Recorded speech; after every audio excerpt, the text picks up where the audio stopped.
My name is Arthur Baker. All my life, I built this house, this family, this country. I believed in the rules. But at 82, at my wife's funeral, my own daughter handed me a pen to sign away everything I held dear and made me sit in the back row. They thought they were taking everything from me. They didn't know they were only taking what I was willing to give them. And they had no idea about the secret I had kept for 50 years under the living room floor. A secret that will destroy their lives, just as they once destroyed mine. If this story resonated with your soul, click subscribe and let me know in the comments which city or country you're listening from. I'm truly curious to know where you're tuning in from. My name is Arthur Baker. I was 82 years old, a retired civil engineer. For over 50 years, my life had been built on a foundation of blueprints and steel, of roads that stretched to the horizon and bridges that seemed to touch the clouds. I had constructed a world of logic and order, where every measurement was precise, every calculation absolute. That same principle, I believed, extended to my personal life, my marriage, my family, my home. They were all meticulously designed, a perfect structure of love and loyalty. In my old age, the physical structures of my past were all around me, but the emotional ones, the ones I had trusted the most, were slowly crumbling into dust. My days began not with the jarring sound of an alarm, but with a deep, silent ache in the place where my wife, Eleanor, had slept for over 6 decades. I would rise at the first hint of morning light, my body a map of old aches and pains that told the story of a life spent in physical labor, supervising crews, and walking the length of endless construction sites. I didn't turn on a lamp, didn't need to. The house was as familiar as the back of my hand, every piece of furniture, every framed photograph a landmark in the quiet landscape of my solitude. I would pad silently to the kitchen, the floorboards creaking a familiar lament beneath my weight. I made a pot of coffee, a simple black brew, the way she had always made it for me. I sat at the small 2-person table, the other chair permanently empty, a ghost at my breakfast. I used to spend my mornings reading the paper, but lately, the words seemed to blur together, the headlines about a world I no longer recognized.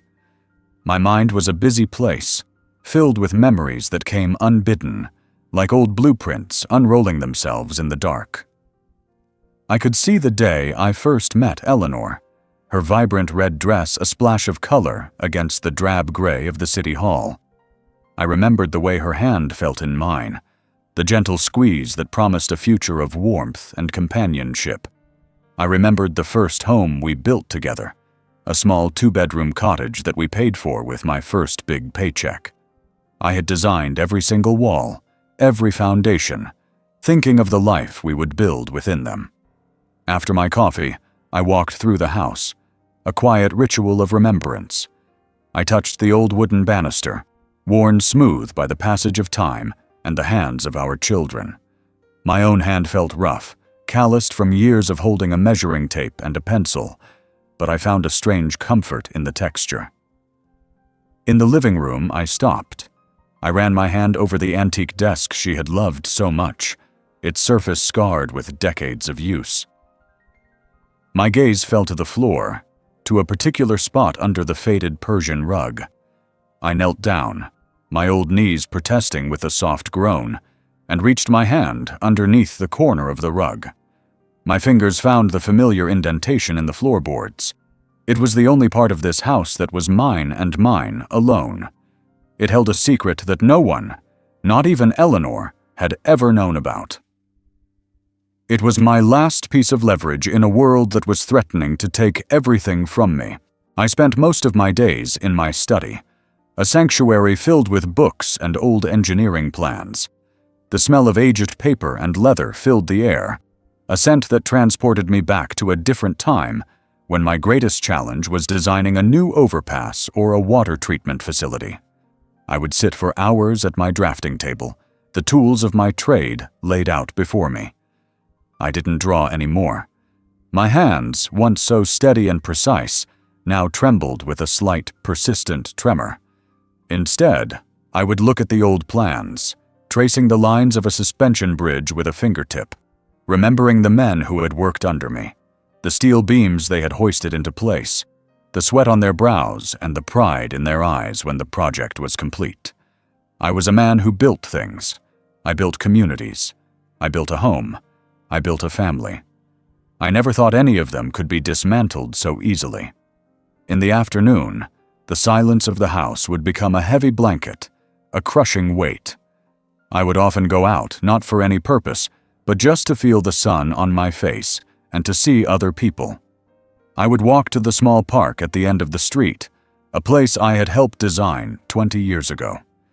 The swings were still there, the rusty chains creaking in the wind, and the path I had laid was still firm under my feet. I saw young families laughing, children chasing each other with reckless joy. A pang of regret would hit me, a dull throb in my chest.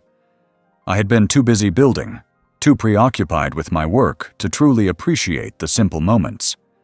I had missed so much. When I returned, the house was just as I had left it. Empty. The afternoon sun cast long shadows across the living room floor, illuminating dust motes dancing in the stillness. It was a beautiful home, I had to admit, a monument to a life of hard work. The garden was still tended, even though Eleanor was no longer here to enjoy the flowers. I did it for her, for the memory of her, the rose bushes, the hydrangeas, every bloom a testament to a love I had believed was true. It was in the midst of this mundane routine, this quiet, orderly existence, that my world was about to be shaken to its very core. The sun was setting, painting the sky in shades of orange and pink, a color palette Eleanor had loved. I was sitting in her favorite armchair, looking at a framed photograph of us from our honeymoon. We were so young, so full of life and hope. My phone, a modern contraption that felt foreign in my hand, buzzed with an incoming text message. It was from Marilyn, our daughter. The text was short, a single line of cold, impersonal words. "The papers have arrived. We'll be there tomorrow." A small, insignificant phrase that would rip the perfectly designed foundation of my life apart. It was just an ordinary day, but it was the last ordinary day I would ever know. It was a day draped in gray, a perfect reflection of the somber occasion. The sky was a seamless sheet of slate, threatening rain but holding back, as if waiting for a cue. The air was heavy, damp, and it clung to my old tweed jacket like a second skin. I had dressed with care, a dark suit that I hadn't worn since a wedding years ago, the fabric feeling stiff and unfamiliar. I had knotted my tie with a slow, deliberate hand, a muscle memory from a different life. It was all a pretense, of course, a performance for a world that demanded a show of grief, a display of mourning that I was not yet ready to give. I felt numb, a spectator at my own wife's funeral. The car ride to the church was a blur, the passing streets a series of indistinct shapes and colors. My mind was in a different place, back in the quiet house, with the ghost of a woman I was only just beginning to realize I didn't truly know.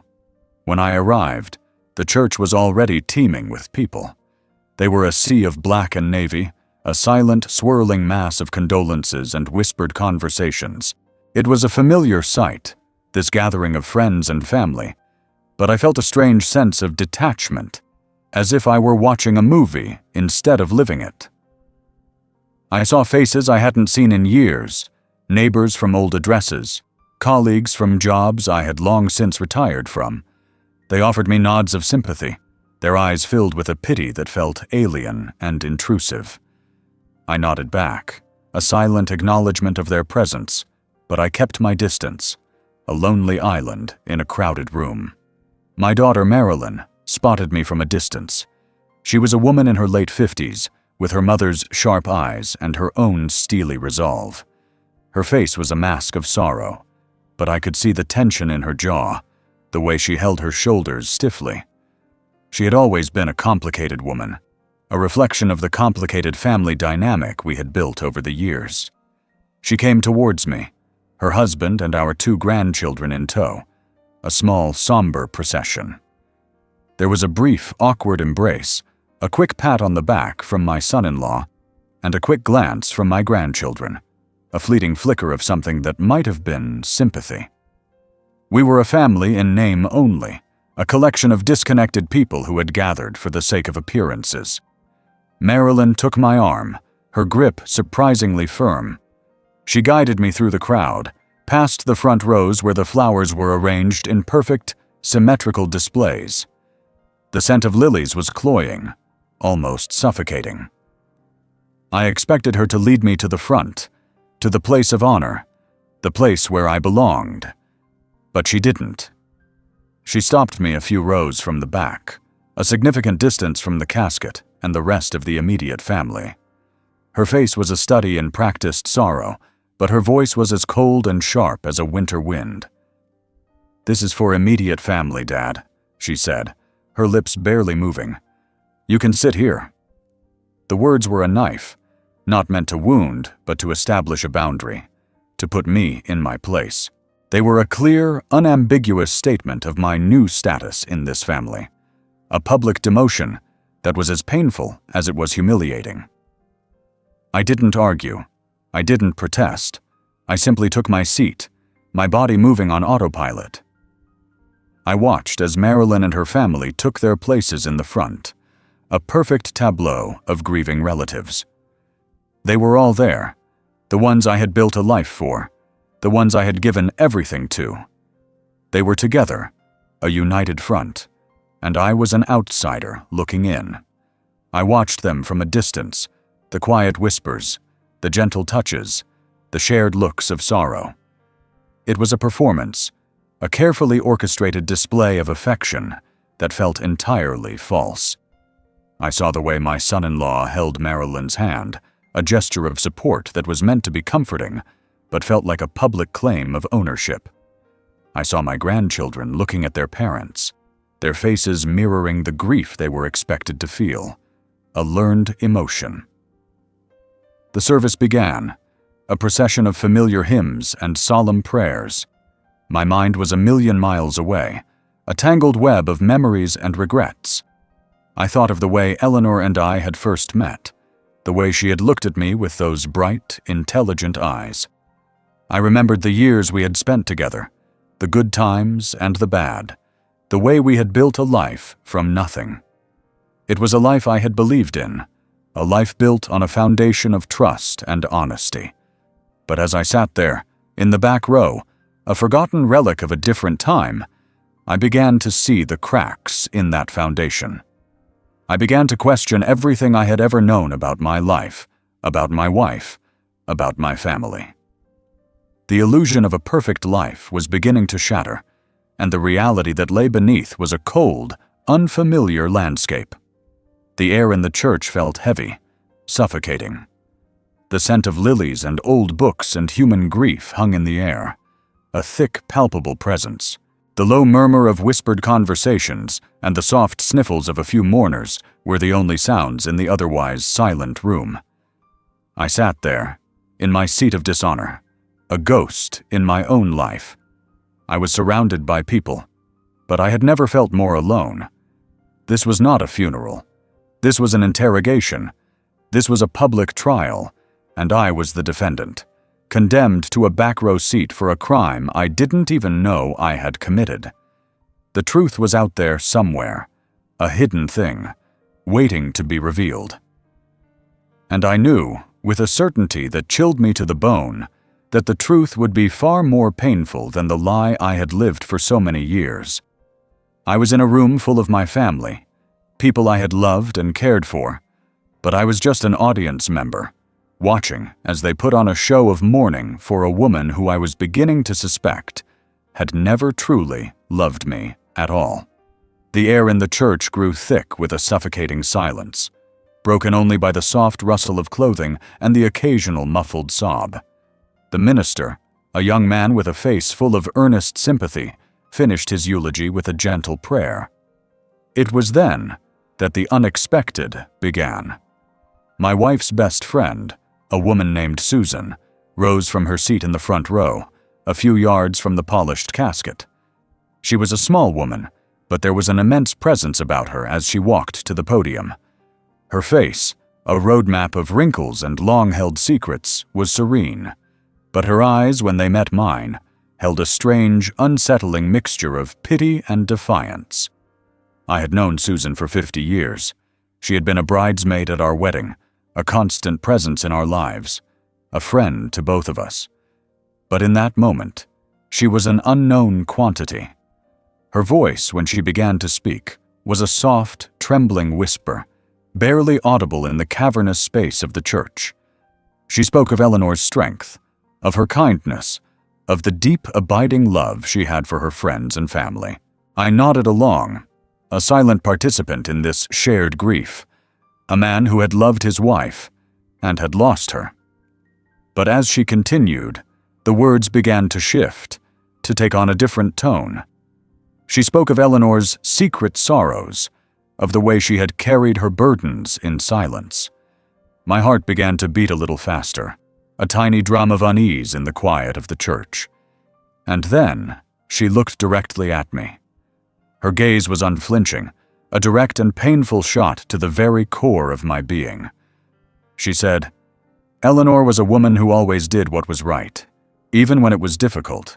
She spent her life searching for happiness, for a love that was pure and true. And in the end, she found it." The words hung in the air, a silent accusation. The eyes of the mourners, which had been turned towards the casket, now began to turn towards me. I felt their collective gaze on me, 1,000 tiny pinpricks of suspicion and judgment. My daughter, Marilyn, shifted uncomfortably in her seat, her head bowed, her hands clenching and unclenching in her lap. My son-in-law shot me a look of cold, contained fury. Susan continued, her voice growing stronger, more resolute. She spoke of a man named David, a man I had never heard of, a man who had loved Eleanor unconditionally. She spoke of their deep and secret connection, a connection that had lasted for over 2 decades. She spoke of letters, of whispered phone calls, of a love that was true and unwavering. The words were like a physical blow, a hammer against the fragile structure of my reality. The world I had built, the life I had so carefully constructed, was a lie. I was not a loving husband who had lost his wife. I was a cuckold, a fool, a man who had lived a life of blissful ignorance while his wife carried on a secret, passionate affair. The whispers began, a low, buzzing hum that spread through the church like a plague. I could hear snatches of conversation, fragments of judgment and pity. "Did you know?" I always thought something was off. Poor Arthur. The sound of their voices was 1,000 tiny knives, each one plunging into my heart. My face felt hot, a flush of shame and humiliation spreading from my neck to my hairline. I wanted to stand up, to scream, to deny the words that had just been spoken. But I couldn't. I was paralyzed, a man trapped in a waking nightmare. I looked at my daughter, the woman I had raised, the woman I had loved. She wouldn't look at me. Her silence was a betrayal far deeper than Susan's words. Her silence was an admission of guilt, a confirmation of the lie.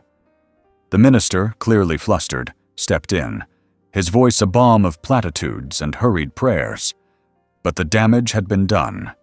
The sacred space of the funeral had been transformed into a courtroom, and I had been found guilty of a crime I didn't even know I had committed. Susan stepped down from the podium, her head held high, a woman who had spoken her truth, no matter how painful it was.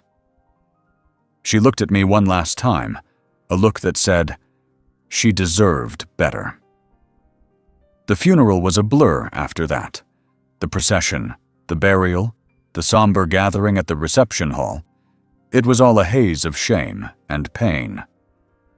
I was no longer a grieving husband. I was a public spectacle, a man who had been humiliated in front of his friends and family. I was a man who had been betrayed not once, but twice.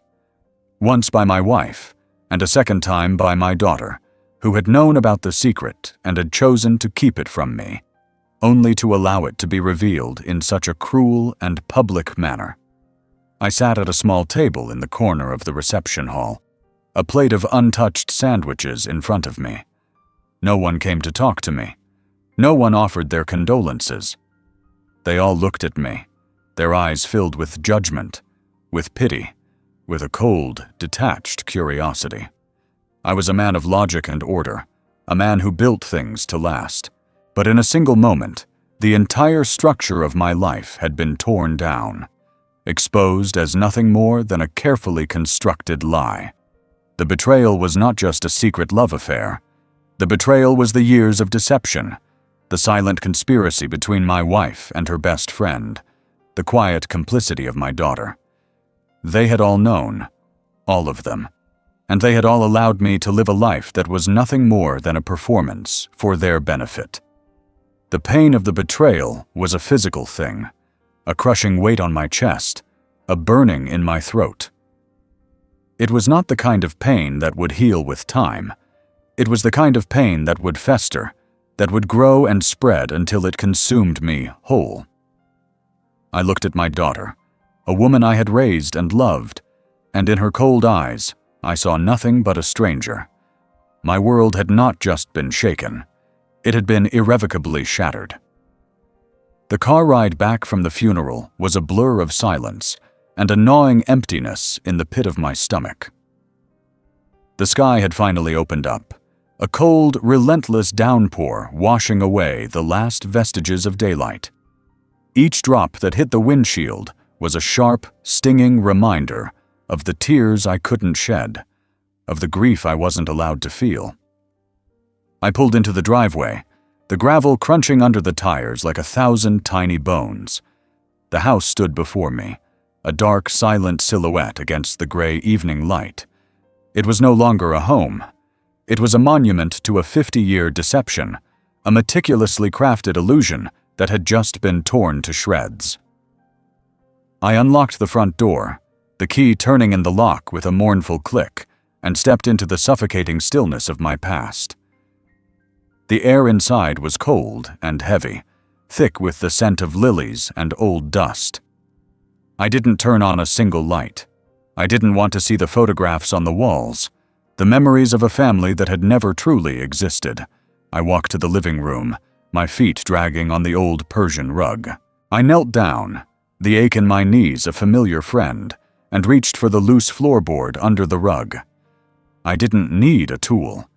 I had opened this secret door 1,000 times, a small private ritual of remembrance. My fingers found the edges, and with a gentle pull, the board came loose, revealing a dark, shallow cavity beneath. My secret was still there, untouched. It was a small black box, a relic from a different time. I pulled it out, its weight a familiar comfort in my trembling hands. I didn't open it right away. I just sat there, on the cold floor, the box resting in my lap. I was an empty vessel, a man who had lost everything, a man who had been a fool for more than half a century. The betrayal was a living thing, a coiled snake in my gut, its venom seeping into every part of me. The humiliation at the funeral, the public shaming, that was just the surface. The real betrayal was the years, the endless parade of days and nights I had spent with a woman who had never truly loved me. She had looked at me with those beautiful eyes, had kissed me with those soft lips, had whispered promises of forever into my ear. And all the while, she had been with another man. All the while, she had been laughing at me, a silent, mocking laugh that echoed in the empty halls of my mind. My mind went back to the old photos, the ones that littered the surfaces of the house. I could see myself in them, a younger, more hopeful version of me. A man who had looked at his wife with a love so pure and so complete, it had blinded him to the truth. I had built a home for her, a family for her, a life for her.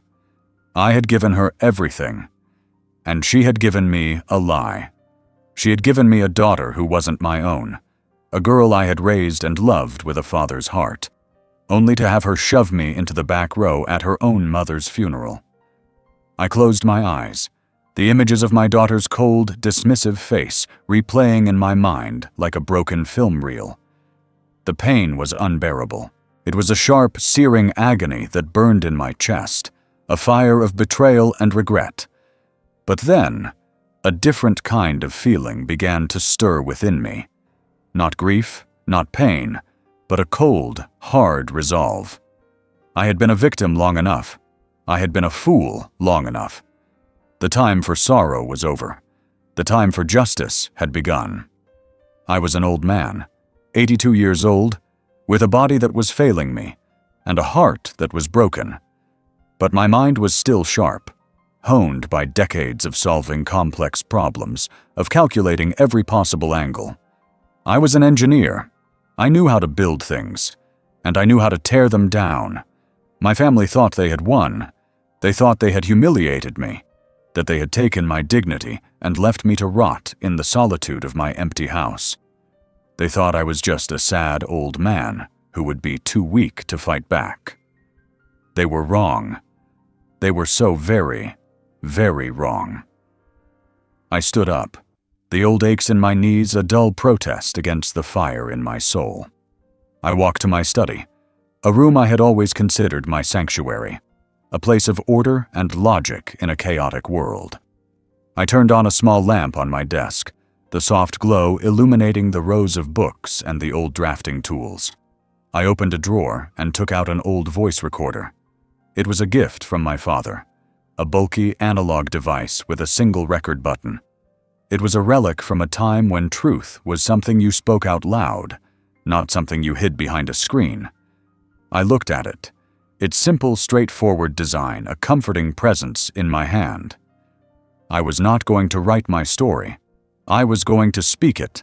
I was going to speak the truth, loud and clear, for all of them to hear. I sat down in my leather armchair, the worn upholstery molding to my body like a second skin. I took a deep breath, the air in my lungs feeling cold and sharp. I pressed the record button. A tiny red light blinked on, a small defiant beacon in the darkness. I held the recorder up to my mouth, its plastic surface cold against my lips.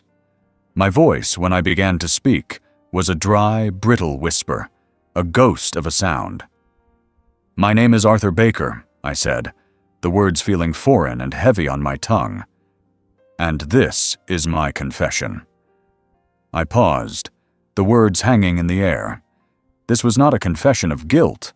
This was a confession of my life, a reckoning of the lies and deceptions that had led me to this moment. I was not going to tell them about the humiliation at the funeral. I was going to tell them about the secrets they didn't know about, the secrets that would tear their perfect lives apart. I took another deep breath, the cold resolve in my heart spreading through my body, like a slow, steady current. "They think they know everything," I said, my voice growing stronger, more confident. "They think they have me cornered, a helpless old man with nothing left to lose. They don't know the truth. They don't know about the money. They don't know about the will. They don't know about the secret that has been buried under my floorboards for 50 years.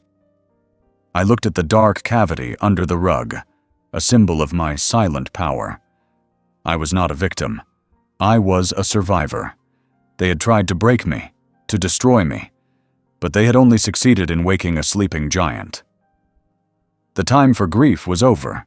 The time for revenge had begun. "They should have just let me sit in the front row," I said to the silent recorder, a small, bitter smile playing on my lips. "They should have just let me be a widower, but they chose to make me a fool. And now, they will pay the price." I spent the rest of the night talking into the recorder, my voice a steady, unwavering stream of words in the quiet of my study. I told the story of my life, the parts they knew, and the parts they didn't. I spoke of the day I first met Eleanor, of the way she had looked at me with those bright, shining eyes, I spoke of the day we were married, of the promises we had made. I spoke of the birth of our daughter, of the pride and the joy I had felt in my heart when I first held her in my arms. And then, I spoke of the things they didn't know, the lies, the deceptions, the secrets that had been buried for so long. I spoke of the man I had once been, a man who had believed in a world of logic and order, a man who had believed in love. And I spoke of the man I was now, a man who had learned that a life, just like a building, could be built on a foundation of lies and deceit. I was a broken man, but I was not defeated. I had a story to tell, and I had a secret to reveal. And when I was done, their world would be in ruins, just as mine had been. I was not just a grieving widower. I was a man on a mission, and I would not rest until every single piece of their perfect, deceitful lives had been torn down, brick by brick. The first hours after I had started my confession were a strange, silent dawn. The rain had stopped, but a thin, persistent mist clung to the ground, blurring the edges of the world outside. I had not slept. Sleep seemed like a betrayal of the new reality I had discovered, a surrender to the lies that had defined my life for so long. The old voice recorder sat on the desk in front of me, a small black monument to the truth. It was a tangible thing, a promise of a new path forward. My hand, which had trembled with weakness only hours ago, was now steady, a calm and unwavering instrument of my will. I was no longer a man adrift. I was a man with a purpose, and that purpose was to dismantle the false world my wife had so meticulously constructed. My first move was not a grand gesture of defiance. It was a quiet, deliberate act, a single domino in a long chain that I had already begun to visualize. I walked to the attic, the narrow stairs creaking under my weight. The air was thick with the scent of old paper and dust, a museum of a life I had thought I knew. I pushed aside old boxes filled with Christmas decorations and forgotten family albums, my eyes scanning the darkness for a specific, long-forgotten trunk. I found it in a corner, covered in a fine layer of dust, its leather straps brittle with age. I blew the dust off the top, the musty scent filling my lungs. This was not a treasure chest. It was a time capsule, a repository of secrets I had never known I was keeping. I carried the trunk downstairs and laid it on the living room floor, right next to the spot where I had knelt the night before. I opened the latches with a slow, deliberate click, the sound echoing in the silent room. Inside were documents I hadn't looked at in decades. Old deeds, yellowed financial records, faded birth certificates. But I wasn't looking for those. I was looking for the documents that represented the beginning of the lie. The papers I had signed, the agreements I had made in a state of blind trust, the records of the money I had poured into a life that was never truly mine. My fingers, so used to the feel of steel and concrete, now sifted through paper, each sheet a fragment of a forgotten history. I found it, a thick manila envelope, its contents labeled in Eleanor's elegant, slanted handwriting. Financial documents. First mortgage. I pulled out the papers, and my heart began to beat with a quiet, steady rhythm. The truth was here, buried under a mountain of lies. My next step was to contact an old friend, a man named George, who had been my lawyer for 40 years. He was a man of logic and order, a man who respected the law and the truth. I had not spoken to him in years.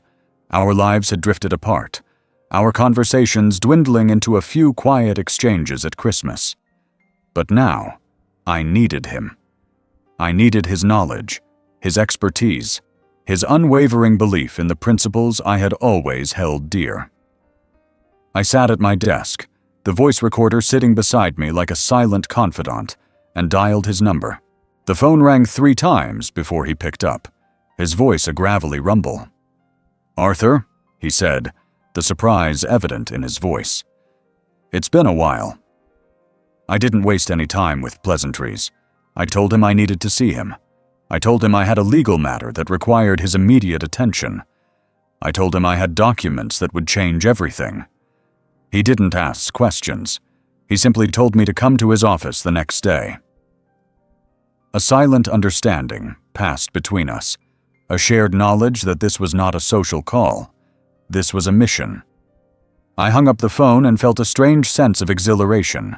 I was acting, not reacting. I was taking control, not surrendering to fate. I was no longer a victim. I was a man on a mission. I spent the rest of the day poring over the documents, my mind working with a clarity it hadn't known in years. I saw the numbers, the dates, the signatures. I saw the ways she had manipulated the legal system, the way she had siphoned off money, the way she had built her life on a foundation of deceit. I saw the patterns, the carefully constructed lies that had been disguised as truths. I was not just an old man with a broken heart. I was an engineer, and I was deconstructing the lies she had built, brick by brick. I knew my family would react. My phone, a silent witness to my solitude for months, began to buzz with a sudden, relentless fury. It was Marilyn. I didn't answer. I just watched the screen light up with her name, the digital world a distant, meaningless place. I could imagine her in her perfect, sterile house, her face a mask of anger and frustration. She and her husband had probably gone to the funeral, thinking they had won, thinking they had secured their inheritance, their future. They thought I was a sad old man who would be too weak to fight back. They were wrong. They were so very, very wrong. They thought the funeral was the end of the story. They thought they had humiliated me, that they had taken my dignity and left me with nothing but my memories. They didn't know that my memories were my greatest weapon. They didn't know about the voice recorder, the silent testament to the truth. They didn't know about the documents I had just unearthed, the legal proof of their mother's deception. They didn't know that I was an engineer, and I was about to show them what it was like to have your entire world come crashing down. I wasn't going to raise my voice. I wasn't going to confront them with anger. I was going to use logic. I was going to use facts. I was going to use the very same principles I had used to build a life, to tear theirs down. The night fell again, a dark velvet curtain. But this time, the darkness was not a source of loneliness. It was a quiet, comforting presence. I was not alone. I had my voice recorder, my documents, and my purpose. I was an old man, but my heart was filled with a newfound strength, a cold, hard resolve that would not break. They had made me sit in the back row. They had publicly shamed me. They had tried to take everything from me. But they didn't know the secrets I held. They didn't know the truth that was buried under my floorboards. They had just received their first notice, their first warning. The game had just begun, and I was going to make sure that in the end, they would pay for their deceit. I spent the morning in George's office, a small dusty space filled with old books and the scent of aged paper. He was a man of few words, but his eyes, sharp and intelligent behind his spectacles, were enough. I laid the documents on his desk, the manila envelope a silent accusation against the life I had led. He looked at them, his face a neutral mask of professional disinterest, but I could see the subtle shift in his eyes as he read the fine print, the faint frown that appeared on his forehead as he understood the complexity of the deceit. He asked no questions. He simply told me he would look into everything, that he would get back to me. A simple professional exchange, but it felt like the first step on a long road to justice. Back at home, the silence was no longer heavy with grief, but with a quiet, simmering resolve. I sat in my study, the old voice recorder in my hand, and pressed the record button. I wasn't just a victim recounting his sorrows. I was a witness giving testimony. I was an engineer, and I was laying out the facts of the case. The first piece of evidence I presented was a memory, a moment I had dismissed as an insignificant detail of my past, but which now, in the cold light of truth, was a glaring red flag. It was a cold, rainy November evening, a few months before Marilyn was born. I had come home from a long day at the construction site, my body aching with fatigue, my mind buzzing with the complexities of the blueprints. Eleanor was in the kitchen, a gentle smile on her face, the scent of a home-cooked meal filling the air. She was a different woman then, or so I had thought. Less guarded, more open. She had looked at me with those beautiful, warm eyes, and had said something that had struck me as odd, even at the time. "Don't you ever worry about money, Arthur?" she had asked, her voice a soft, innocent whisper. I had laughed. I was a man who built things. I had a good job, a steady paycheck, a future. "Worry? Never," I had said, a proud smile on my face. "I'm an engineer. I build. We'll never want for anything." I had been so proud, so full of a young man's naive certainty. I had just finished paying off the last of my student loans. I had a small savings account, a few $1,000s that I had meticulously saved for a down payment on a new, bigger house. A house with a yard for the baby, with a white picket fence, a place where our family could grow. We had a plan, a blueprint for our future. And then, a few weeks later, she had come to me, her face a mask of sorrow and concern. "Arthur," she had said, her voice full of a practiced sadness, "I have something to tell you. I've been so worried." She had explained that she had invested some of my savings in a business venture, a friend's startup that had promised a massive return. But it had gone wrong. All of our savings, all of the money I had worked so hard to save, was gone. Just like that. I was devastated. I was angry. But she had been so convincing, so full of remorse, so full of a promise to make it right. She had cried, her tears a powerful and effective weapon. "I just wanted to do something for us," she had sobbed. "I just wanted to help." And I, blinded by my love for her, had believed her. I had wrapped my arms around her, had comforted her, had told her it was okay. I had told her we would start again. I spent the next year working harder than ever, taking on extra shifts, working on weekends, all to replenish the savings, all to get back on track. I never brought it up again. It was a secret sorrow, a quiet shame I carried. I didn't want to hurt her, to make her feel guilty. I just wanted to build our life again, to rebuild the foundation she had so carelessly dismantled. I never questioned her again about that money. I never asked for details about the business venture, the friend, the loss. I simply put my head down and worked, my faith in her and our future unwavering. But now, as I sat in my study, an old man looking back on a life filled with lies, I saw the truth. The loss of the money had not been a mistake. It had been a choice. It had been a carefully orchestrated plan. I could see it all so clearly now. The question, the feigned sorrow, the tears. It was all a performance, a way to gain control of my finances, a way to make me more dependent on her, a way to make me work harder while she carried on her secret life. She had taken my money not to invest in a business, but to finance her affair, to buy gifts for her secret lover, to live a life I knew nothing about. I looked at a photo on my desk, a picture of Eleanor and me standing in front of the house we had finally bought a few years later. We were smiling, our faces full of a quiet, settled happiness. But now, all I saw was the lie. The house was not a symbol of our shared life. It was a symbol of her deception, a monument to the money she had siphoned from my savings, a home built on a foundation of betrayal. The money I had worked so hard to save, the money I had poured into a down payment, had not been mine at all. It was the money she had so cleverly stolen from me. I pressed the stop button on the voice recorder, the tiny red light blinking off. I had just laid out the first piece of the puzzle. the first of many truths that would come tumbling out of the darkness. My family thought I was a sad old man, lost in the fog of grief. They thought they had humiliated me, that they had taken everything from me. They didn't know that the journey to their destruction had begun, not with a moment of anger, but with a quiet, terrifying memory from my past.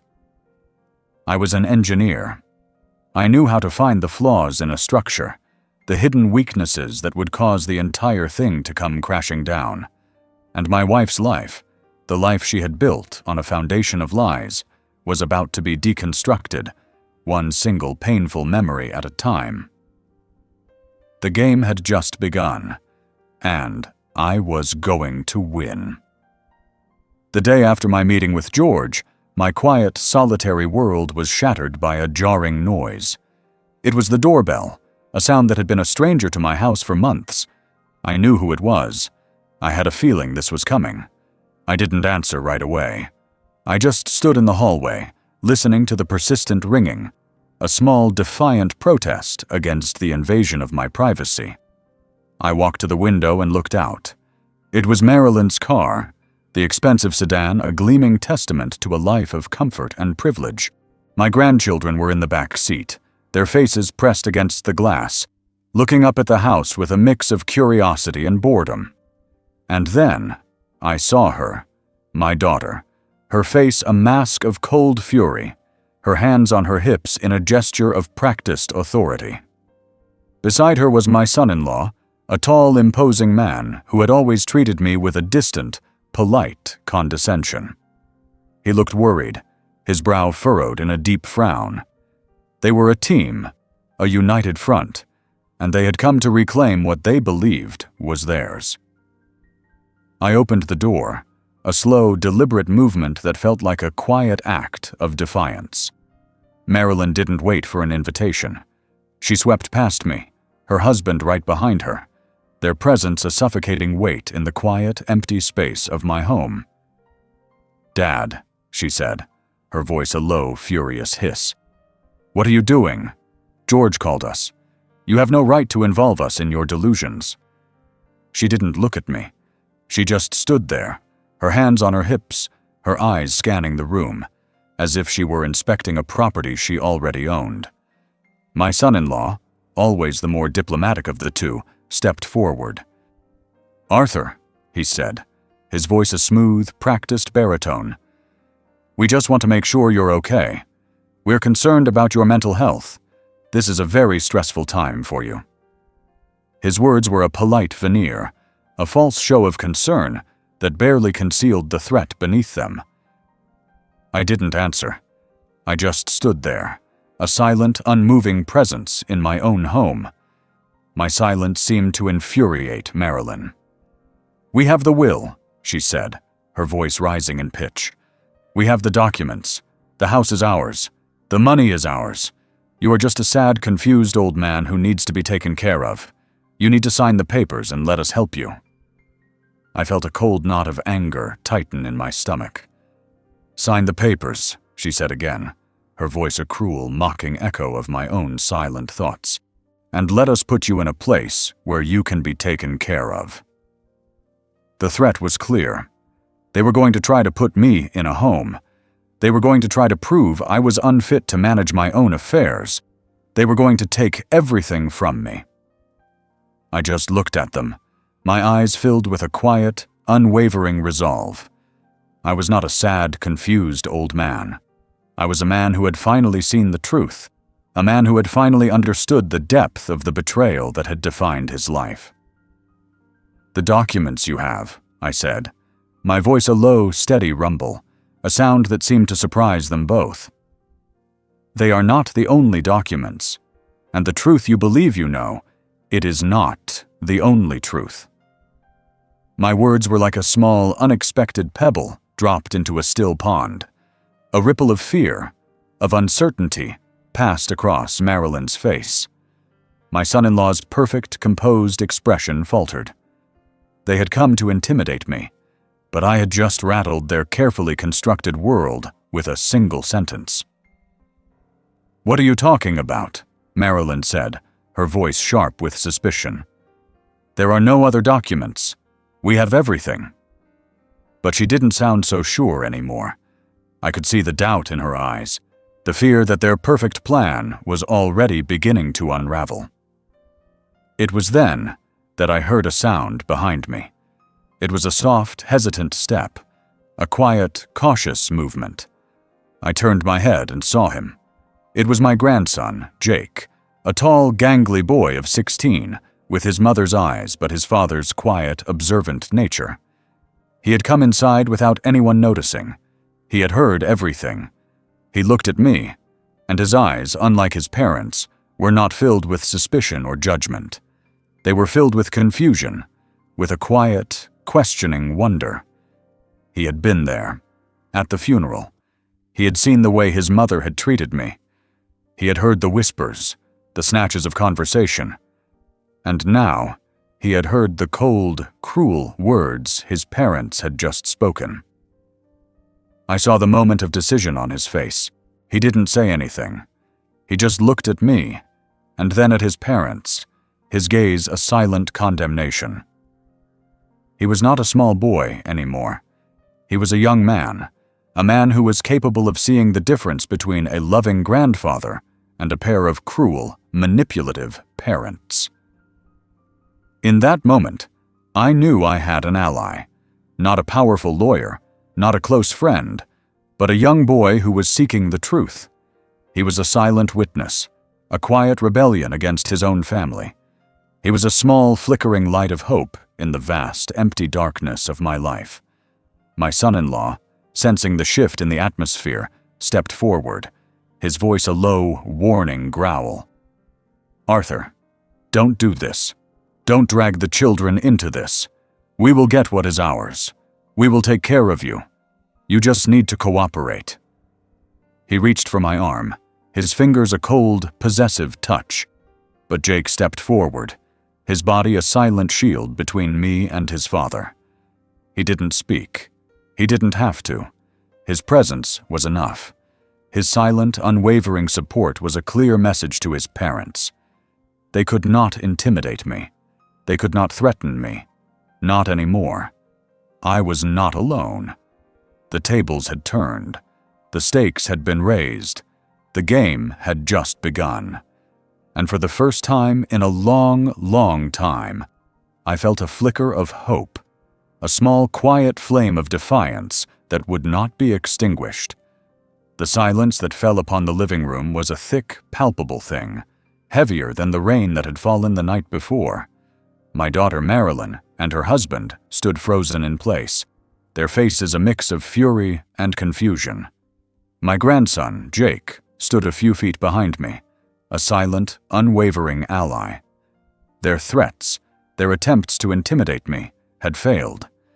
They had come to dismantle my world, but they had only succeeded in waking a sleeping giant. The time for words was over. The time for action had begun. I turned my back on them, a deliberate act of quiet defiance that felt more powerful than any shout. I walked to the center of the living room, to the very spot where I had knelt the night before, the spot where I had started my confession. I knelt down again, my old knees protesting with a familiar groan, a small price to pay for the immense satisfaction that was building inside me. My hand reached under the worn edge of the Persian rug, my fingers finding the familiar indentation in the floorboards. I felt their eyes on me, their silent, questioning gazes boring into my back. They thought I was an old man, lost in his own world, a man who was about to reveal some useless trinket from his past. They had no idea that I was about to show them the very thing that would tear their lives apart. With a slow, deliberate movement, I pulled the loose floorboard up, the sound of the wood scraping against the old nails, a loud, echoing sound in the silent room.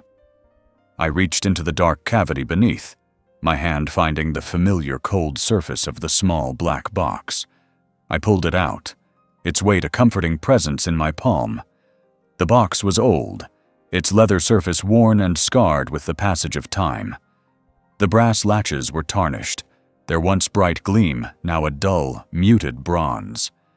I held it up, a silent, unmoving offering. I could feel their collective confusion, their silent, unspoken questions hanging in the air. What was this? What was he doing? It was not the large, impressive trunk I had used to show George the documents. This was something else entirely.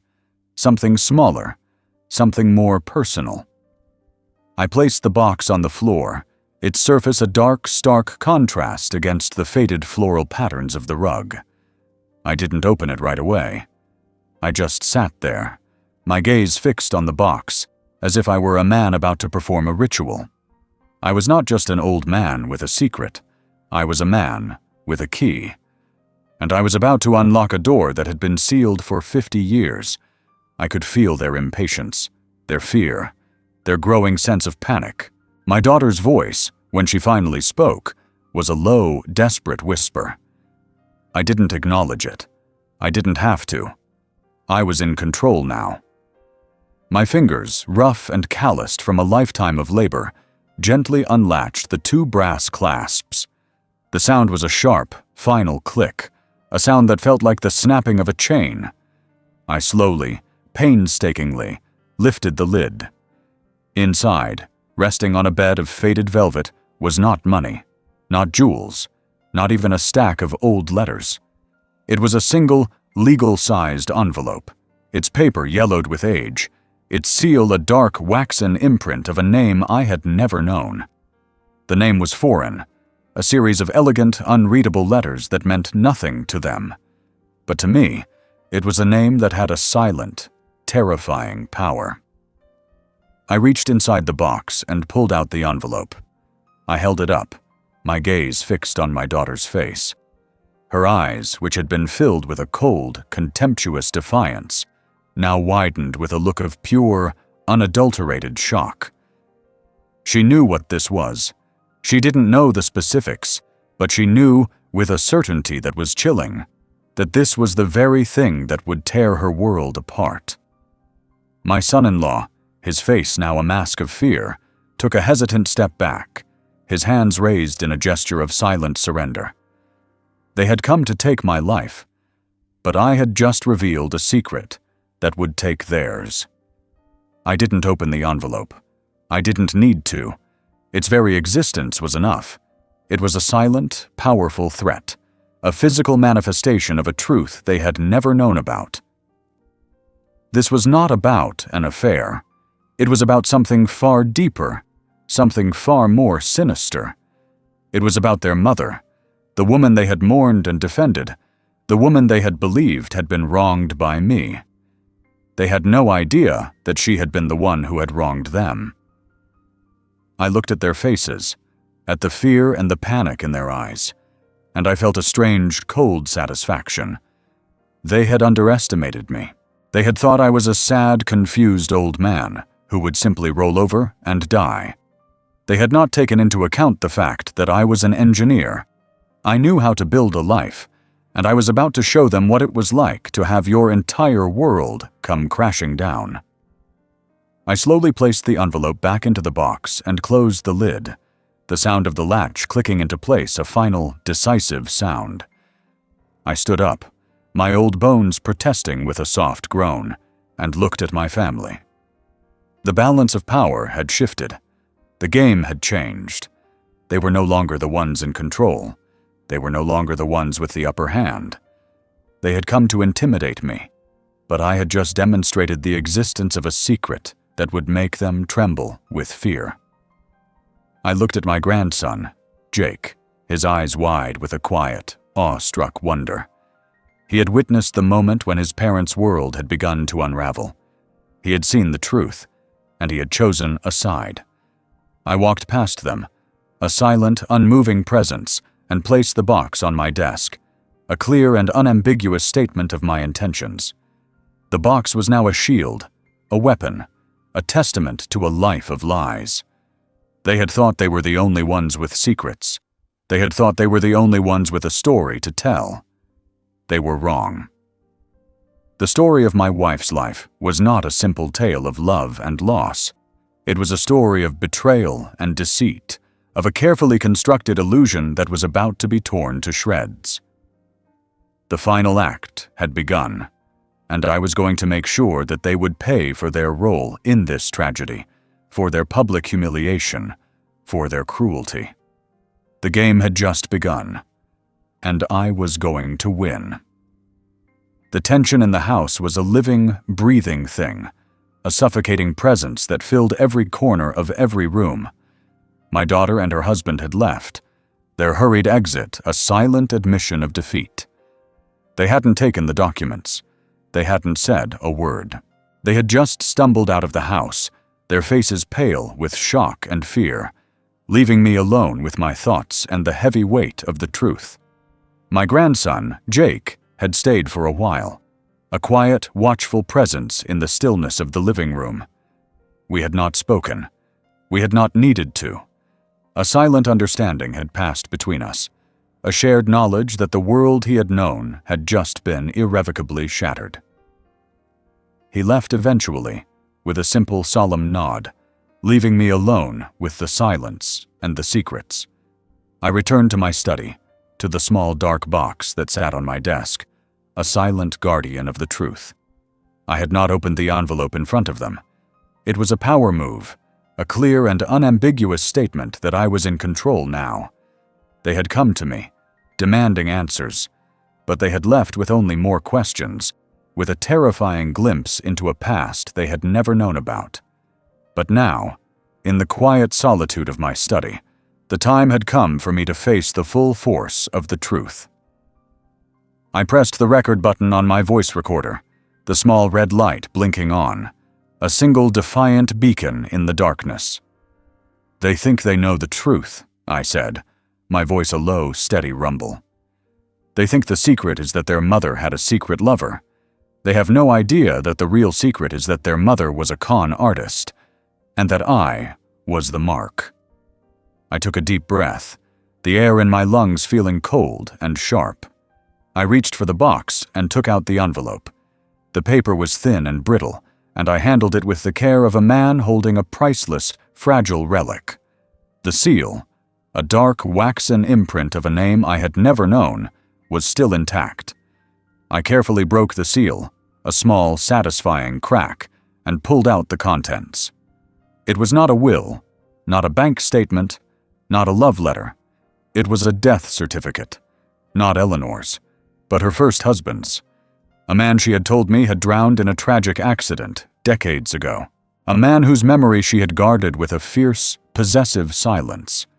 I had believed her. Of course, I had believed her. I was a man of logic and order, a man who believed in the truth, a man who would never have imagined that the woman he loved would lie to him. But now, as I looked at the certificate, the fine print a chilling, undeniable truth, I saw the name of the man who had truly died. And I saw the cause of death. Not drowning, but a heart attack. A small, insignificant detail that would change everything. The time of death, the location, the name of the physician. It was all there, a meticulous, unyielding record of a lie that had been buried for 50 years. And then I took out the second document, a legal contract, a deed of trust, signed by Eleanor and by a man named David. The same name Susan had so cruelly used at the funeral. But this document was not a love letter. It was a financial agreement. It was a trust, set up in my daughter's name. A trust that had been funded with the money from her first husband's life insurance policy. A policy that was only to be paid out in the event of his death. A policy that had been signed over to Eleanor just months before his death. The picture was now crystal clear. The man had not died in a tragic accident. He had died of a heart attack that had occurred just months after he had signed a trust over to my wife. The affair, the secret lover, it was all a diversion. A clever theatrical performance meant to distract me, to make me look like a fool. But the truth was far more sinister. Eleanor had not been a grieving widow. She had been a predator, a woman who had manipulated her husband, who had convinced him to sign over his life insurance policy, who had then waited for his frail heart to give out. She had then told me a story of tragic loss, of a man who had died in a noble, dramatic fashion, to keep me from ever questioning the details of his death. I was not a cuckold. I was a victim of a long con, a carefully orchestrated plan to use me, to use my love, to use my life, to gain control of money that was not hers. The money she had lost in that business venture, the money I had worked so hard to replace, it had never been ours to begin with. It had been her first husband's, the money she had poured into the down payment for our house, the money that had given us a life of comfort and security. It was all blood money. It was all a lie. My entire life had been a lie, a carefully constructed illusion built on a foundation of deceit. My heart was not broken. It was filled with a cold, hard fury. The humiliation at the funeral, the public shaming, the whispered accusations. It was all part of her plan. She had wanted to make me look like a fool, to make my grief look pathetic, to make her sorrow look noble. She had wanted to make sure that in the end, her perfect, deceitful life would be celebrated, while mine would be torn to shreds. But she had made one fatal mistake. She had underestimated the power of the truth. She had underestimated the determination of a man who had spent his life building things, and who was now going to spend the rest of his life tearing hers down. I pressed the stop button on the voice recorder, the tiny red light blinking off. I had just laid out the core secret, the truth that would change everything. The affair, the public shaming, it was all a distraction. The real crime was a life built on a lie, a life that was about to be exposed for what it was. I looked at the dark cavity under the floorboards, a silent tomb for a secret that had been buried for 50 years. I had not been a victim. I had been a pawn, and now I was going to turn the tables on the ones who had so cruelly used me. The final act had begun, and I was going to make sure that they would pay for their role in this tragedy, for their public humiliation, for their cruelty. I was not surprised when they returned. Their car, a familiar symbol of their sterile, perfect lives, pulled into the driveway just as dusk began to fall. The headlights cut two blinding cones of light through the mist, illuminating the quiet, unsuspecting house. They didn't ring the doorbell this time. They just came in, the front door swinging open with a loud, impatient thud. Their faces, which had been pale with shock just hours ago, were now contorted with a cold, desperate fury. Their masks of civility had been completely torn off, revealing a raw, terrifying hunger for what they believed was theirs. My daughter Marilyn was the first one in, her eyes, once so cold and dismissive, now burning with a wild, uncontrollable fire. Her husband, my son-in-law, was right behind her, his large frame a menacing shadow in the doorway. He was no longer the polite, condescending man I had known. He was a predator, a man who had been cornered and was now ready to strike. I was in my study, the small black box with the death certificate and the deed of trust sitting on my desk, a silent, powerful testament to the truth. I didn't get up. I just sat there, my gaze fixed on the open doorway, a quiet, unmoving presence in the face of their furious invasion. Marilyn's voice, when she spoke, was a low, desperate hiss. "Where is it?" she said, her eyes darting around the room, searching for the box. "Where did you hide it, you old fool?" She looked at me, and I saw a new kind of hate in her eyes, a kind of hate that had been festering for years, a kind of hate that had been hidden under a veneer of polite indifference. "You won't get away with this," she said, her voice trembling with a terrifying mixture of rage and fear. "That money is ours. It was my mother's money. It was meant for us." I didn't answer. I just looked at her, my silence a more powerful weapon than any words I could have spoken.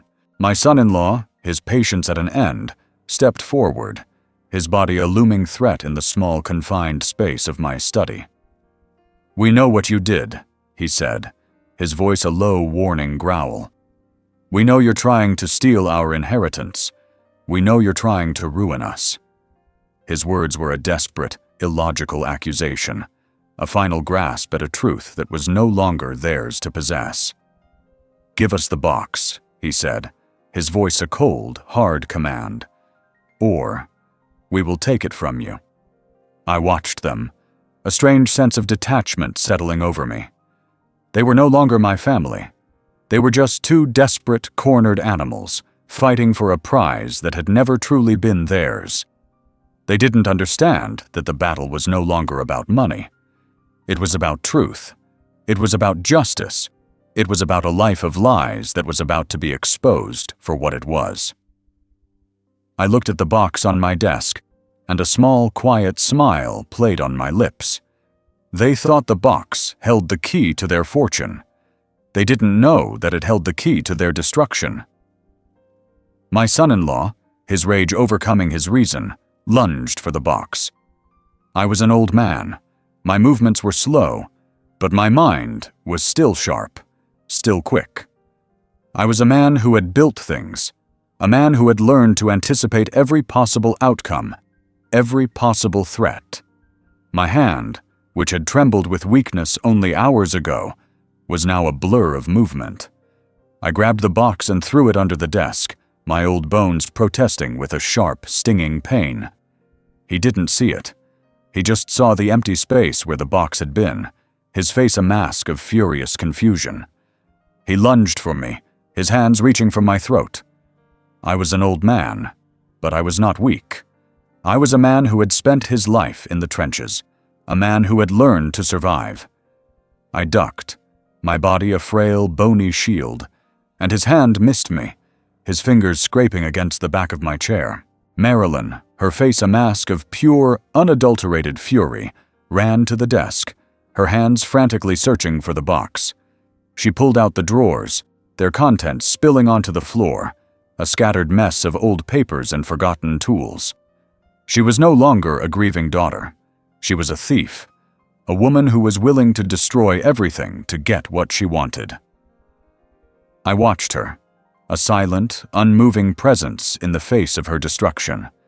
The study, my sanctuary, my place of order and logic, was now a battlefield, a place of chaos and violence.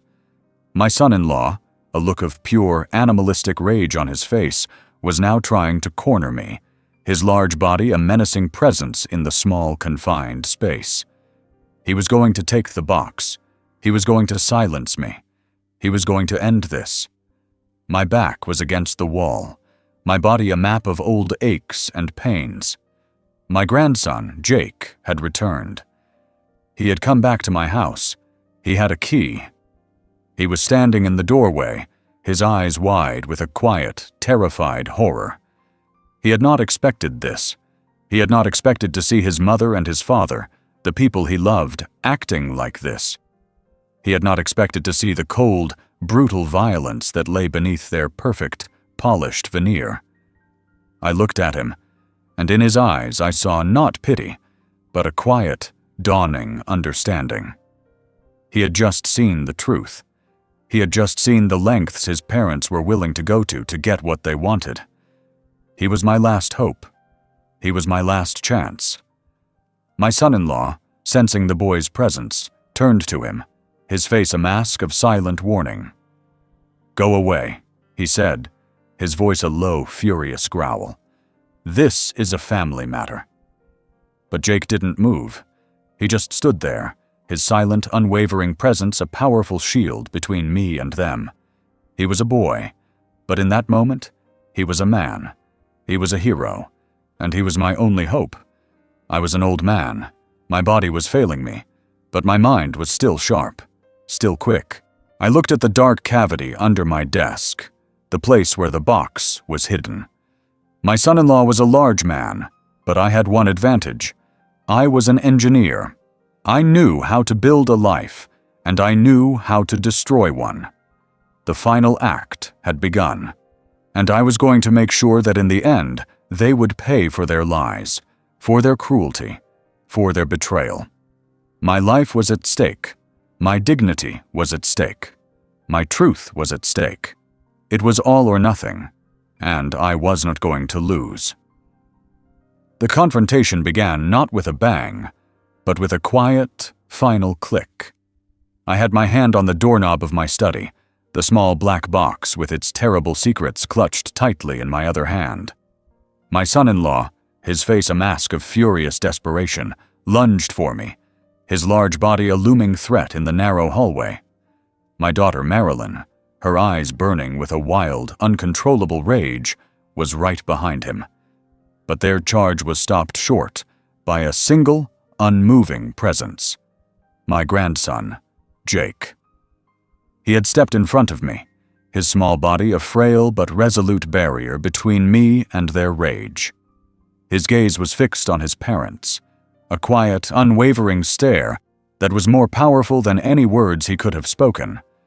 They faltered, their momentum broken, their fury momentarily contained by the silent, judging presence of their own son.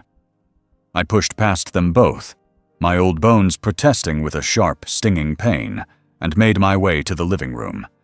It was where the lie had been born, and it was where the truth would finally be revealed. The house, which had been a silent, empty tomb for months, was now a courtroom.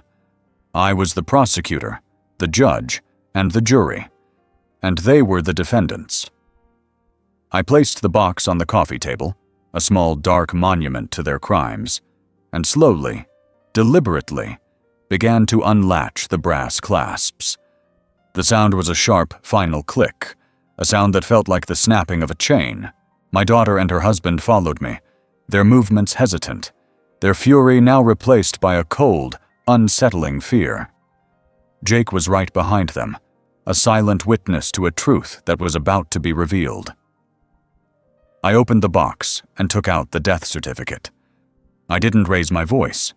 I didn't scream. I just held the document up, a silent, unyielding piece of paper that would finally expose their mother's lies. I looked at Marilyn, her face a mask of confusion, her eyes darting between my face and the certificate in my hand. "Your mother told me her first husband died in a tragic accident," I said, my voice a low, steady rumble. "She told me he had drowned, but he didn't." I watched the realization dawn on her face, a slow, dawning horror that was more satisfying than any victory I could have ever imagined. She shook her head, a silent, desperate denial.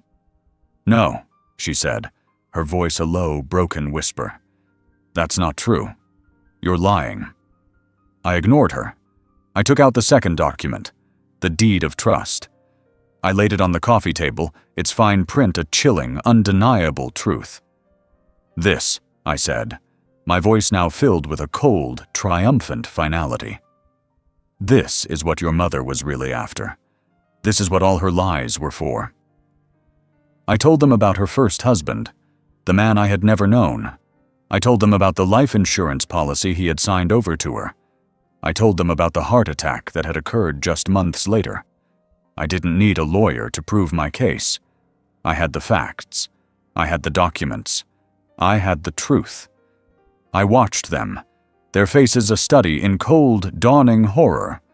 My daughter's face, once so proud and defiant, was now crumpled, her eyes filled with a terrifying, gut-wrenching pain. Her husband's face, once so composed and confident, was now a mask of fear and shame. They had been fighting over an inheritance they believed was theirs, an inheritance that was built on a foundation of lies and deceit. They had no idea that they were the victims of their own mother's cruelty, that they were just pawns in a long-con game. I looked at them, and I saw a different kind of pain in their eyes now. Not the pain of betrayal, but the pain of a truth that was too terrible to comprehend. I took out the voice recorder and placed it on the table. The small black device, once a silent confidant, was now a final, damning piece of evidence. I had not told them everything. I had not told them about the years of lies, the quiet deceptions, the money she had siphoned from me. I had just presented the facts. And the facts were enough. I told them about the public humiliation, the cruel theatrical performance they had put on for me. I told them about the years of silent betrayal. And as I spoke, I watched their perfect, sterile world crumble into dust. My daughter's face, once so full of a cold, contemptuous defiance, was now a mask of shame. Her husband's face, once so composed and confident, was now a roadmap of fear and regret. They had come to me, demanding answers, but they had left with the truth that would haunt them for the rest of their lives. I looked at Jake, my grandson. He was no longer a boy. He was a man. He had seen the truth. He had seen the cold, brutal violence that lay beneath his parents' perfect, polished veneer. He had seen a world of lies and deceit crumble before his very eyes. And he had chosen a side. He was not a victim. He was a survivor. The final act had begun, and I was going to make sure that in the end they would pay for their cruelty, for their betrayal, for their public shaming. The house, which had been a silent, empty tomb for months, was now a place of justice. And I, an old man who had been called a fool, was now a man who had finally found his dignity. My life was at stake. My truth was at stake. My justice was at stake. And I was not going to lose. I had a story to tell, and it was a story they would never, ever forget. The air in the living room was no longer thick with fury, but with a cold, shattering silence. The storm of their rage had passed, leaving behind a devastation more profound than any physical violence could have caused. My daughter and her husband stood frozen, their faces pale with shock and a horrifying, dawning realization. The words I had spoken, the documents I had laid out, were not just accusations. They were facts. They were the cold, hard, undeniable truth. Their perfect, carefully constructed world, a world built on a foundation of lies and a cruel inheritance, was crumbling before their very eyes. They looked at each other, and in their eyes I saw not love or support, but a raw, terrifying accusation. The united front they had presented to the world had just been torn to shreds. My daughter Marilyn was the first to break the silence. Her voice, when she spoke, was a low, broken whisper, filled with a guttural, heartbroken fury. "You knew," she said, her words not for me, but for her husband. "You knew about this, didn't you? You knew about the money. You knew about my mother's past, and you didn't say anything." Her husband, his face a mask of shame and fear, looked at her, his eyes filled with a silent, desperate denial. "No," he said, his voice a hoarse, broken croak. "I didn't know. I swear to you, I didn't know." But his words were empty. His eyes were filled with a guilt that was impossible to hide. The lie he had told, the life they had built together, was now a public spectacle, a raw, terrifying admission of guilt. My daughter turned her back on him, her body a rigid, unforgiving line. The betrayal she was feeling was a different kind of pain, a deeper wound than the one I had inflicted on her. The betrayal was not just the money. It was the years of silent complicity, the knowledge that her own husband had been part of a lie that had defined her life. She had believed she was fighting for her mother's honor, for a righteous inheritance. She had no idea that she was a pawn in a game she had no hope of winning. I watched as the perfect, sterile world they had built began to unravel. They turned on each other, their whispers becoming low, furious accusations. The shame and the anger they felt was not directed at me. It was directed at each other. Their perfect, loving relationship, a relationship they had so carefully cultivated for the world to see, was nothing more than a carefully constructed lie, a house of cards that was now collapsing in on itself. The money, the inheritance, the house, all of it was gone. They had lost everything, and they had no one to blame but themselves. My grandson, Jake, stood there, a silent, unmoving witness to their destruction. His eyes were wide with a quiet, terrified horror, his face a perfect mirror of the pain and the shame that was unfolding before him. He had seen the truth. He had seen the cold, brutal violence that lay beneath his parents' perfect, polished veneer. He had seen the lies they had told, the money they had stolen, the dignity they had so cruelly tried to take from me. He had been a boy who had believed in a world of love and family, and in a single terrible moment, that world had been irrevocably shattered. They didn't leave right away. They just stood there, their bodies a silent, unmoving testament to their defeat. The silence was broken only by my daughter's low, heartbroken sobs, a sound that was more painful than any angry word she could have spoken. My son-in-law stood there, his hands clenched into tight fists, his face a mask of shame and fury. He had come to me, demanding answers, but he had left with a truth that would haunt him for the rest of his life. I didn't feel a sense of triumph. I didn't feel a sense of victory. I just felt a cold, empty stillness. The truth was out. The lies had been exposed, but it hadn't brought me peace.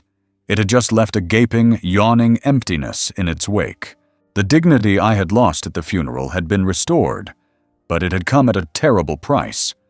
I had torn down a house of lies, but in doing so, I had also torn down a family.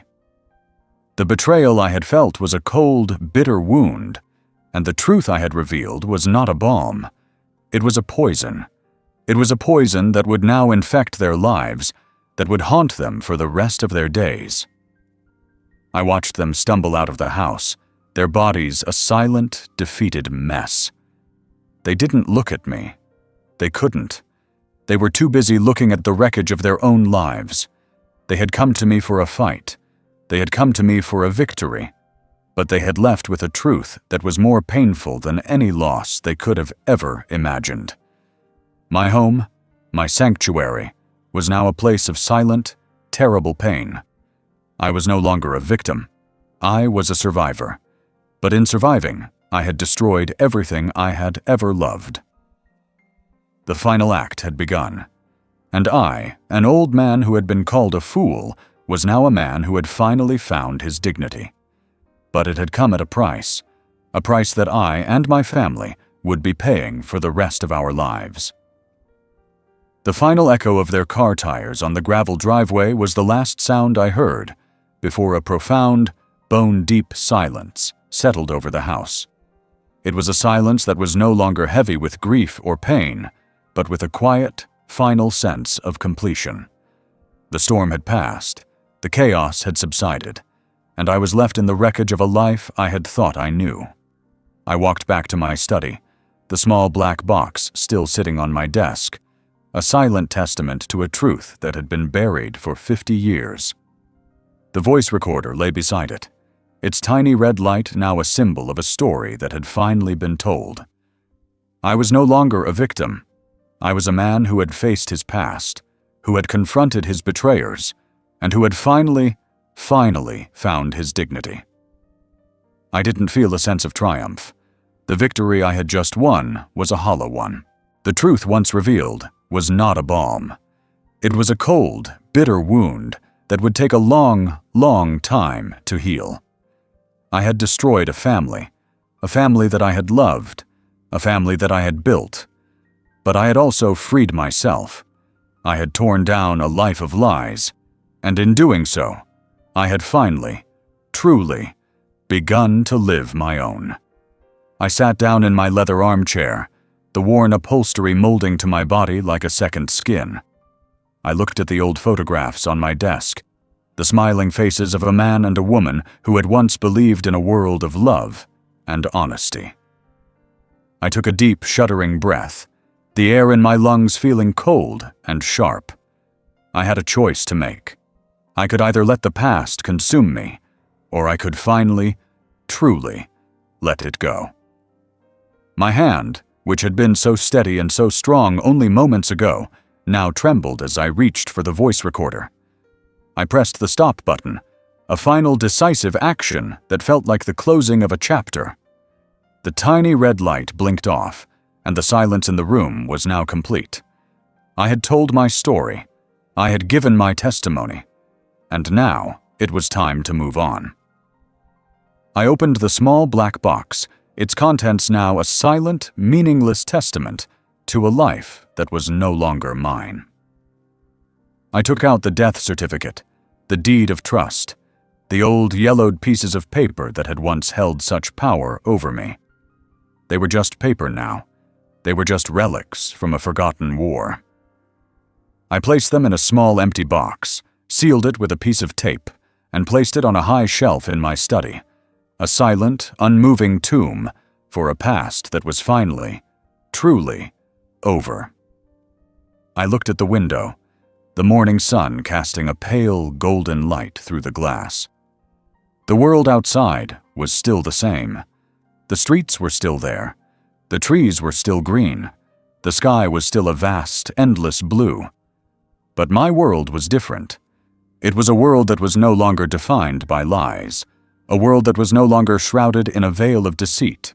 I was a man who had lost everything, but I was also a man who had finally, truly, found his freedom. My grandson, Jake, returned later that morning. He didn't ring the doorbell.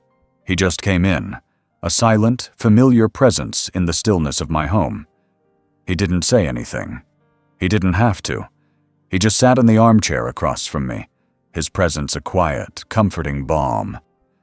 We didn't talk about his parents. We didn't talk about the money. We just sat there, two men, an old man and a young man, in a house that was no longer a monument to a lie, but a testament to a truth that had finally been revealed. I looked at him, and in his eyes I saw not pity, but a quiet, dawning understanding. He had lost his family, but he had found his truth. He had lost his innocence, but he had found his courage. He had seen the truth, and he had chosen a side. He had chosen me. I was no longer a sad, confused old man who had been left to rot in the solitude of his home. I was a man who had a new purpose, a new path forward. The days that followed were a quiet, slow-moving blur. I spent my time in my study, not looking at old blueprints or reminiscing about a life that had never truly been mine. I was reading. I was learning. I was finally, truly, beginning to live. The phone rang, but I didn't answer. The messages came, but I didn't read them. My daughter and her husband were now a part of a world that was no longer mine. They had made their choice, and I had made mine. The final scene of my story was not one of triumph or revenge. It was a scene of quiet, simple peace. I was in my garden, a place that had once been my wife's sanctuary, a place that had once been a testament to her lies. I was tending to the rose bushes, the same rose bushes that she had so carefully cultivated. I looked at the beautiful, vibrant blooms, and for the first time in a long, long time, I didn't feel a sense of loss or a sense of pain. I just felt a quiet, simple sense of peace. The roses were no longer a symbol of her lies. They were a symbol of my freedom. They were a symbol of a new beginning. I walked back to my house, the setting sun painting the sky in a final, glorious blaze of color. The house was no longer a monument to a lie. It was a home. It was a sanctuary. It was a place where a man, an old man, a man who had been called a fool, could finally, truly, be himself. I closed the front door behind me, the sound a final, decisive click. The past was behind me. The future was unwritten, and I was ready to face it. I was ready to build a new life, a life that was not built on a foundation of lies and deceit, but on a foundation of truth, of honesty, of quiet, simple dignity.